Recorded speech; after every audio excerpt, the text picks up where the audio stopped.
అధ్యక్ష ఒక్క నిమిషం మేడం గారు సార్ అడిగారు సార్ ఇస్తానమ్మా నేను ఇవ్వలేను సార్ ఇవ్వాలి వన్స్ మాధవ్ గారు మీకు వినేదానికి ఓపిక ఉంటే సమాధానం చెప్పేదానికి సిద్ధంగా ఉన్నాం. మీకు వినేదానికి ఓపిక లేకపోతే నేను సమాధానం చెప్పలేను. ఎందుకు అరుస్తున్నారు అధ్యక్ష? మైకు మీరు ఇస్తారు మాట్లాడచ్చు అధ్యక్ష. ఎందుకు అరుస్తున్నారో నాకు అర్థం అవట్లేదు అధ్యక్ష. దయచేసి కూర్చోండి. ఎందుకు కంగారు పెడుతున్నారు? ఒక్క నిమిషం సమాధానం చెప్పమంటారా వద్దా? మాధవ్ గారు మీరు అడిగిన ప్రశ్నకి సమాధానం చెప్పమంటారా వద్దా? దయచేసి మెంబర్స్ కూర్చోండి. నేను సమాధానం చెప్పినాను సార్. రావులా కూర్చోండి, మీ సీట్లో కూర్చోండి. సార్ మళ్ళీ కూర్చోండి. ఇప్పుడు ఆయన ఒక ప్రశ్న అడిగారు అధ్యక్ష.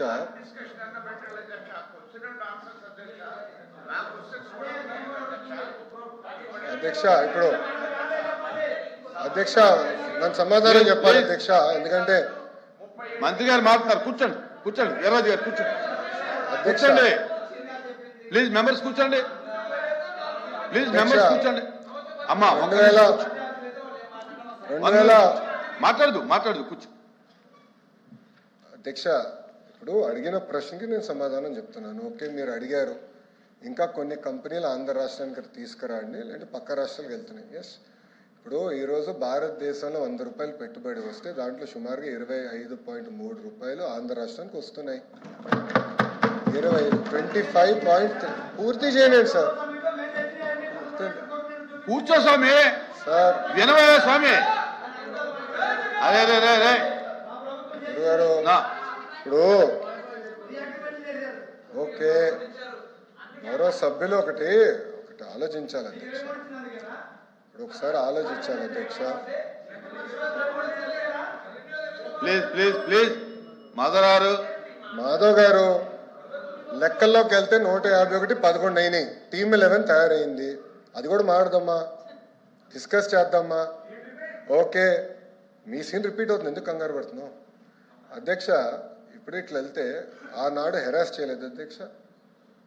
2019 నుంచి 24 వరకు మోహన్ దాస్ పై గారు ఏమన్నారు? There is economic terrorism in Andhra Pradesh అన్నారు.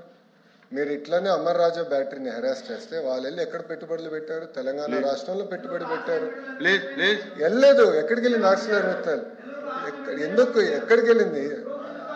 మాధవ్ గారు మీరు వాస్తవాలు తెలియకుండా మీరు మాడటం కరెక్ట్ కాదు. ఆర్సిలర్ మిత్తల్ ప్రాజెక్ట్ ఉత్తరాంధ్రకు వస్తుంది. మేము భూములు కేటాయించాం, ఎన్వైరన్మెంటల్ క్లియరెన్స్ చేయించాం. పక్క రాష్ట్రాల్లో 10 సంవత్సరాల ప్రాజెక్ట్ ముందరికి వెళ్ళకపోతే ఇక్కడ ఉన్న మా మంత్రి టీజీ భరత్ గారి నాయకత్వంలో 16-17 నెలల్లో వాళ్ళని తీసుకొచ్చాం. That is going to be India's largest steel plant. ఒక విశాఖపట్నంలో 2వ స్టీల్ సిటీ మేము కట్టబోతున్నాం. ఎందుకు కంగారు పడుతున్నారు? ఎందుకు అధ్యక్ష? అన్ని ప్రశ్నలు సమాధానం చెప్తున్నా. మాధవ్ గారు కొంచెం బీపీ ఎక్కువైంది. బీపీ బిల్ ఇవ్వండి, కొంచెం కామ్గా ఉంటారు. ఇప్పుడు ఆయన గూగుల్ గురించి ఒక ప్రశ్న అడిగారు అధ్యక్ష. న్యూస్లో వచ్చింది గూగుల్ ఎక్స్పాన్షన్ ఒక రాష్ట్రంలో చేస్తున్నారు. అక్కడ ఏం రాశారు? చాలా స్పష్టంగా ఆఫీసు అద్దెకి తీసుకుంటున్నారు అని వాళ్ళు చెప్పారు. ఇప్పుడు నేనేమంటున్నానంటే అధ్యక్ష దాన్ని పూర్తి చేయమంటారా? ఎల్ఓపి గారు you can not dictate terms. Let me answer my question. Madhav గారే ప్రశ్న వేస్తారు, మాధవ్ గారే సమాధానం అధ్యక్ష బేసికలీ నాకు అర్థమైంది ఏంటంటే ఆంధ్ర రాష్ట్రానికి పరిశ్రమలు రాకూడదు అనేది ఒక లక్ష్యంగా పెట్టుకుంది వైకాపా పార్టీ. ఉన్న పరిశ్రమలు తరమేయాలని ఒక లక్ష్యంగా పెట్టుకున్నారు అధ్యక్ష. నేను సూటిగా ప్రశ్నిస్తున్నా. టీసీఎస్ కి భూమి ఇస్తాం తప్ప, కాగ్నిసెంట్ కి భూమి ఇస్తాం తప్ప, మదర్సన్ కి భూమి ఇస్తాం తప్ప. It is the government policy. Government ఏ నిర్ణయం తీసుకుందంటే పక్క రాష్ట్రాలతో మనం పోటీ పడాలి. విశాఖపట్నంలో ఐటీ ఎకో సిస్టమ్ లేదండి. It is a fact. IT ecosystem ఎక్కడుంది? మీరు 5 సంవత్సరాలు ఏం చేశారు? ఒక కంపెనీ పట్టుకొచ్చారా విశాఖపట్నం? సరిగ్గా ఇన్ని మాటలు మాట్లాడతారు. మేము 18 నెలలు పట్టుకొచ్చాం. 18 నెలలు ఇన్ని కంపెనీలు పట్టుకొచ్చాం. ఆర్సిలర్ మిత్తల్ విశాఖపట్నానికి వచ్చింది. ఈ రోజు టీసీఎస్ విశాఖపట్నానికి వచ్చింది. కాగ్నిసెంట్ విశాఖపట్నానికి వచ్చింది. ఈ రోజు పెద్ద ఎత్తున రియల్ ఎస్టేట్ డెవలపర్స్ మేము పట్టుకొస్తున్నాం విశాఖపట్నానికి. Please. వాళ్ళకి మార్కెట్ ప్రైస్ వాళ్ళకి భూములు కూడా కేటాయిస్తాం జరుగుతుంది. Yes, it is a policy of this government. మేము ఇన్ఫ్రాస్ట్రక్చర్ బిల్డ్ చేయాలి. టూరిజం మంత్రి గారి నాయకత్వంలో టూరిజం పాలసీ కింద హోటల్స్ మేము కట్టాలి. ఎందుకంటే అధ్యక్ష, మేము నేను IPL మ్యాచ్ జరిగినప్పుడు వెళ్ళా, అక్కడ ఒక ఫీడ్బ్యాక్ వచ్చింది, ఇక్కడ హోటల్స్ లేవు, ఉండాలంటే మాకు హోటల్స్ లేవని వాళ్ళు కూడా ఫీడ్బ్యాక్ ఇచ్చారు. హోటల్స్ కూడా కట్టాలి, కన్వెన్షన్ సెంటర్ కట్టాలి, ఒక ఎకో సిస్టమ్ ఏర్పాటు చేయాలి. అధ్యక్ష 1994 నుంచి 2004 మధ్యలో కూడా ఆనాటి ముఖ్యమంత్రి చంద్రబాబు నాయుడు గారు అతి తక్కువ ధరలో ఆనాడు హైదరాబాద్ లో భూములు కేటాయించారు కనుకనే ISB హైదరాబాద్ లో ఉంది, మైక్రోసాఫ్ట్ హైదరాబాద్ లో ఉంది, ఇన్ఫోసిస్ హైదరాబాద్ లో ఉంది, TCS హైదరాబాద్ లో ఉంది. అట్లా అనేక పరిశ్రమలు వచ్చి ఈ రోజు ఒక GCC క్యాపిటల్ అయిందంటే దానికి కావాల్సిన మొత్తం ఎకో సిస్టమ్ కట్టాం అధ్యక్ష. వెళ్దాం. ఇది దాంట్లో భాగంగా ఎకో సిస్టమ్ బిల్డింగ్ అనేది చాలా చాలా అవసరం. ఎకో సిస్టమ్ లో హోటల్స్ రావాలి, హాస్పిటల్స్ రావాలి, సోషల్ ఎకో సిస్టమ్ క్రియేట్ చేయాలి, కంపెనీకి వాక్ టు వర్క్ క్రియేట్ చేయాలి అధ్యక్ష. ఈ మొత్తం ఎకో సిస్టమ్ క్రియేట్ చేసడానికి మేము కష్టపడుతున్నాం అధ్యక్ష. మంత్రి గారు అదే అధ్యక్ష. గౌరవ మంత్రి గారు చెప్పింది 99 పైసలకు 5 కంపెనీలకు ఇచ్చామని చెప్తున్నారు. కానీ ఇక్కడ చూస్తే అధ్యక్ష, గత సంవత్సరంలోనే కంపెనీ రిజిస్ట్రేషన్ అయిన దానికి కూడా దాదాపు 1000 కోట్ల విలువైన భూములు కేటాయించడం జరిగింది అధ్యక్ష. విశాఖ నడిబొడ్డున లులుకి 13.74 ఎకరాలు 99 ఏళ్ళకి లీజుకి ఇచ్చారు అధ్యక్ష. అది మనకందరికీ తెలుసు, వైజాగ్లో ఎంత వాల్యూ ఉంటుందో భూమి అనేది కూడా. విజయవాడలో అధ్యక్ష 156 కోట్ల పెట్టుబడికి 600 కోట్ల విలువైన భూమి వాళ్ళకి లీజుకి ఇవ్వడం జరిగింది అధ్యక్ష. 156 కోట్లు పెట్టుబడి పెడితే 600 కోట్ల రూపాయల భూమి ఇవ్వడం అనేది కూడా మంత్రి గారు పరిశీలించాలని కోరుతున్నారు అధ్యక్ష. అది ఆర్టీసీకి సంబంధించింది కూడా 4.15 ఎకరాల అధ్యక్ష. అది 99 ఇయర్స్ లీజుకి ఇచ్చారు. ఒకటి మేము గవర్నమెంట్ అడుగుతా ఉన్నాం అధ్యక్ష. గవర్నమెంట్ ఇప్పుడు 1,00,000 కోట్లు పెట్టి రాజధాని నిర్మాణం చేయగలుగుతుంది కదా అధ్యక్ష, టెండర్లు కాల్ఫర్ చేసి. అదే 4.15 ఎకరాలని ఒక టెండర్ కాల్ఫర్ చేసి ఒక బిల్డింగ్ కన్స్ట్రక్ట్ చేసి ప్రభుత్వానికో లేకపోతే ఆర్టీసీకి ఆదాయం వచ్చేటట్టుగా కూడా చేసుకునే అవకాశం ఉంది అధ్యక్ష. కానీ ప్రైవేట్ వ్యక్తులకు లీజుకి ఇవ్వడం అనేది అభ్యంతరకరమైనదని చెప్తా ఉన్నాం అధ్యక్ష. అదేవిధంగా 115 ఎకరాల అధ్యక్ష, 104 కోట్ల విలువైన భూమి 19 కోట్లకే ప్రభుత్వంలో పనిచేసే ఒక MP గారి సంస్థకు సంబంధించిన సంస్థకు కూడా కేటాయించడం జరిగింది అధ్యక్ష. ఇదే విధంగా 2 రియల్ ఎస్టేట్ సంస్థలకు కూడా అధ్యక్ష 3,000 కోట్ల రూపాయల విలువైన భూమిని 99 ఆ భూమిని కూడా రియల్ ఎస్టేట్ సంస్థలకి కేటాయించడం జరిగింది అధ్యక్ష. రియల్ ఎస్టేట్ సంస్థలు కొనుక్కొని వ్యాపారాలు చేసుకుంటాయి అధ్యక్ష. కానీ వాళ్ళకి మన భూమి 99 ఏళ్ళు లీజుకి ఇస్తే వాళ్ళేం ప్రభుత్వానికి ఇవ్వరు అధ్యక్ష. అది మొత్తం వాళ్ళు 99 ఏళ్ళు అంటే దాదాపు 3 జనరేషన్స్ వాళ్ళ ఆదాయాన్ని తెచ్చుకుంటారు తప్ప ఈ 1000 కోట్ల విలువైన భూములన్నీ కూడా ఇలా దారాదత్తం చేసుకుంటూ పోతే మనకి రాష్ట్ర ప్రభుత్వానికి ఉండే భూముల పరిస్థితి ఏంటి, తర్వాత పరిస్థితులు ఏంటి అని అడుగుతున్నది అధ్యక్ష. ఇదే కాకుండా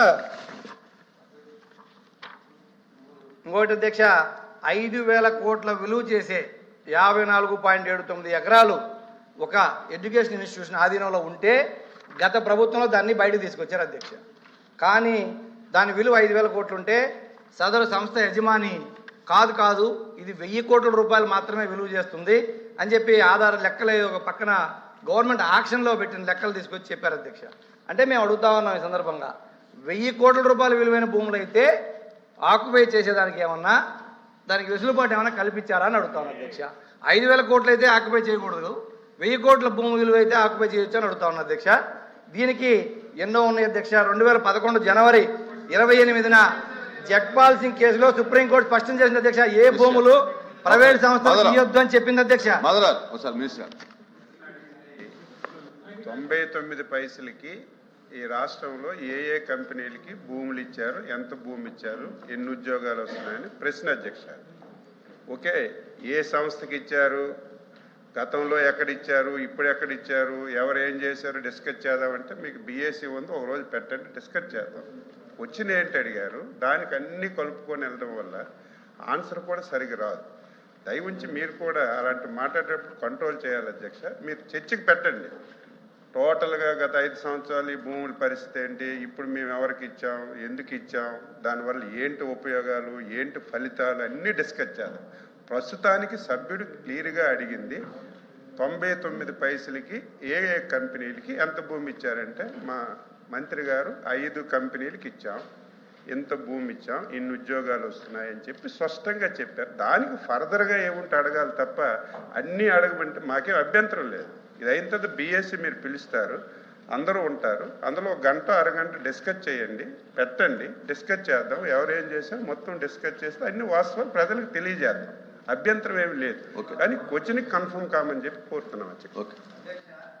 నేను అది అడిగింది ఎందుకంటే కుదుర్చుకున్న అవగాహన ఒప్పందాలు పరిశ్రమల వారికి భూమి కేటాయింపులని చెప్పినప్పుడు రియల్ ఎస్టేట్ సంస్థ పరిశ్రమల కిందకి ఎలా వస్తుంది అధ్యక్ష? 5వ కంపెనీకి ఇచ్చిన భూమిని చెప్పండి. 99 పైసలకి 5 కంపెనీలు అని చెప్పారు. 5 కంపెనీలు కాకోకుండా ఇంకేం మీ దగ్గర అన్న సమాచారం ఉంటే చెప్పండి. అది అధ్యక్ష రియల్ ఎస్టేట్ కంపెనీకి ఇచ్చారు కదా, రియల్ ఎస్టేట్ కంపెనీలకి ప్రైవేట్ కంపెనీలకి ప్రభుత్వంలో భాగస్వామి కంపెనీలకు ఎలా ఇస్తున్నారని అడుగుతున్నాం అధ్యక్ష. క్వశ్చన్ లోనే ఉంది, మీరు ఇచ్చిన ఆన్సర్ లో కూడా ఉంది అధ్యక్ష. అది చూసుకోమని చెప్పండి మంత్రి గారిని. మీరు ఇచ్చిన ఆన్సర్ లో కూడా రియల్ ఎస్టేట్ కంపెనీకి ఇచ్చామని ఉంది అధ్యక్ష. చూడండి అక్కడ లాస్ట్ లో ఐదో అధ్యక్ష వాళ్ళు అడిగిన దానికి నేను చూపిస్తున్నా అధ్యక్ష. ఏదైతే ఒక్క నిమిషం అధ్యక్ష, ఇదిగోండి అధ్యక్ష. K Raheja corp real estate private limited కి 27 acres ఇచ్చారు అధ్యక్ష. 99 పైసలకి ఇచ్చాను మంత్రి గారే చెప్తున్నారు. చెప్పారుగా. అదే అధ్యక్ష 27 ఎకరాలు 5 కంపెనీలు. అదే అధ్యక్ష ఆయన అడగొద్దు అంటున్నారు కదా. అధ్యక్ష మంత్రి గారే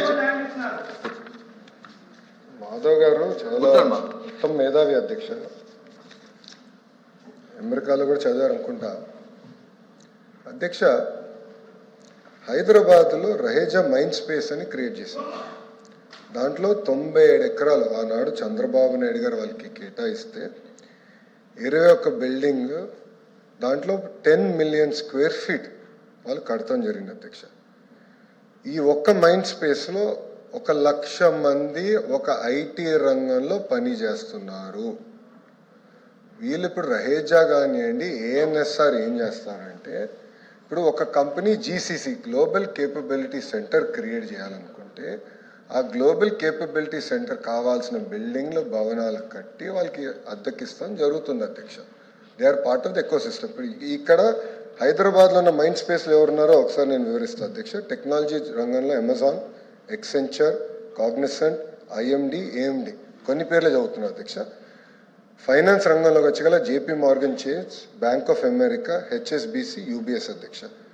టెలికాం సంబంధించి వెరైజన్, వోడాఫోన్ లాంటి సంస్థలు ఇక్కడ ఆల్రెడీ వాళ్ళ ఆఫీసులు పెడతాం జరిగింది అధ్యక్ష. మా లిఫ్ట్ పాలసీ అందరు చాలా స్పష్టంగా ట్రాన్స్పరెంట్గా వీళ్ళకి ఇస్తాం జరిగింది అధ్యక్ష. ఇంకో కంపెనీ కూడా ఉంది అధ్యక్ష, ఏఎన్ఎస్ఆర్ అని.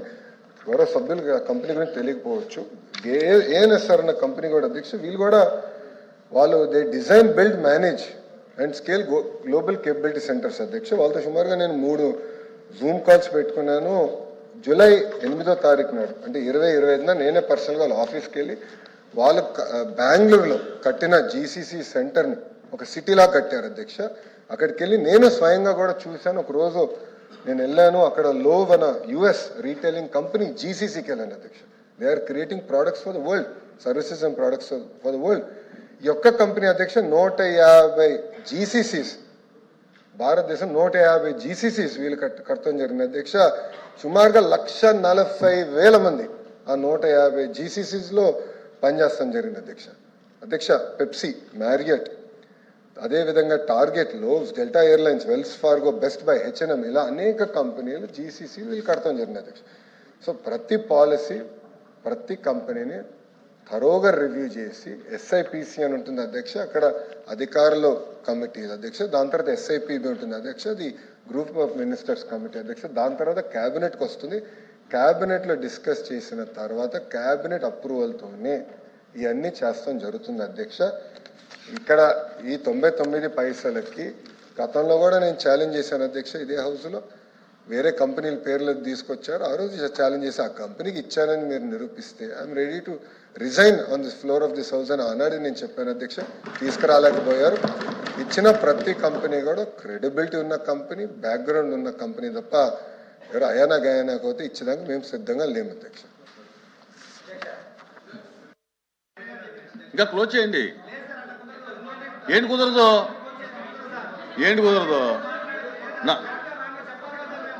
మీకు ఏదైనా మీకు ఏదైనా క్లారిఫికేషన్ ఉంటే అడగండి. మంత్రి గారు చెప్పిందా? No discussion. హైటెక్ సిటీ ఎవరు లీజ్కి వినండి. ఇప్పుడు మంత్రి గారు చెప్పిన దాని మీద మీకు ఏదైనా క్లారిటీ కావాలంటే అడగండి. అధ్యక్ష, ప్రజలకి నిజాలు తెలియాలి. ఏంటి కుదరదు? ప్రజలకు నిజాలు తెలియాలి అధ్యక్ష. అధ్యక్ష ప్లీజ్ అధ్యక్ష అది కాదు అధ్యక్ష. టీసీఎస్ కి భూమి ఇవ్వకూడదా? కాగ్నిసెంట్ కి భూమి ఇవ్వకూడదా? మదర్సన్ కి భూమి ఇవ్వకూడదా? రహేజాకి భూమి ఇవ్వకూడదా? ఏఎన్ఎస్ఆర్ అధ్యక్ష వీలే పిల్లేపించారు అధ్యక్ష. దీనిపైన కోర్టులో పిల్లేపిస్తారు. కోర్టు కూడా ముట్టుకాయలు వేసింది అధ్యక్ష. తెలుసుకోమని చెప్పండి దయచేసి.